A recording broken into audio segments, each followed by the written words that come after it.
But I've got to ask you about this question, Malcolm, because this is one of the big sticking points left, is whose taxes go up? Is it people making over $250,000, as the president wants, or Republicans suggested nobody, or people making over $1 million? But you, Senator Schumer, had proposed raising taxes only on those making over $1 million. And I want to take a look at what you said about this proposal going at $250,000. This was last year. You said, in the eyes of many, it is hard to ask households making $250,000 or $300,000 a year. In large parts of the country, that kind of income does not get you a big home or lots of vacations or anything that is associated with wealth. It also would affect too many small businesses. Weren't you right back then when you said it was wrong to raise taxes on those? We offered that to our Republican colleagues 2 years ago when the political landscape was different. They rejected it. And then the president, sticking to 250, campaigned on it openly, overtly. He won the election on it overwhelmingly on that issue. 60% of the public was with him. So that is our position. It's a position that brings in more revenues. And what we have learned as the fiscal situation deteriorated, if you go much higher than 250, to raise the rest of the revenues you need, you're going to hurt the middle class as you take away their tax deductions. But so it's the right place to be. But you said back then it would affect too many small businesses. Frankly, you sound a little like Senator Kyle. Well, the bottom line is very, very simple. And that is that if you go much above 250, you're going to hurt the middle class even worse and small businesses even worse by having to take away tax deductions. That's not the place we were at 2 years ago. It is the place we are at now because the situation is deteriorating. Jonathan, it's exactly the opposite. The higher you set that level, the less small business you're going to hit. And you're exactly right. And Chuck was right back when he talked about $1 million, because the increase in the tax rates for individual taxpayers sweeps in about 1 million small business owners. Remember, about half of small businesses are women-owned. And it sweeps them up because they don't pay corporate tax rates, they pay as individuals. But wait a second. That's counting at big hedge funds as small businesses, big Hollywood productions like Oprah Winfrey as small businesses. It affects very few. We all know mom and pop small businesses, the dry cleaner down the street and others, don't make millions and millions of dollars. Okay. So, a couple things that are worthy of pointing out there. Don't fall for Schumer's backpedal on the tax cuts. You know, he said in the past, $1 million and up makes more sense, not $250,000. Why does Schumer say that? Now, look, I'm from New York, and there's a little bit of a catch-22 when you live in New York.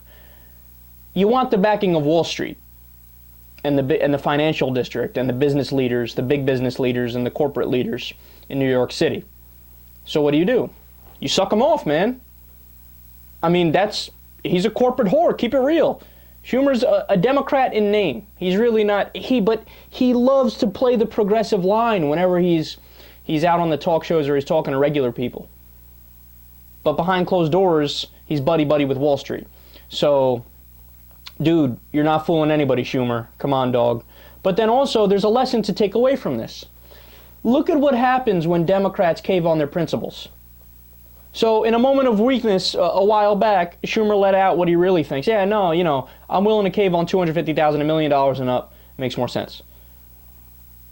Then what happens? The entire media, because they have an opportunity to break away from the ridiculous perception that they have a liberal bias that Fox News always likes to throw at them. And by the way, they never pat them on the back, the rest of the media, when they do shit like this, right?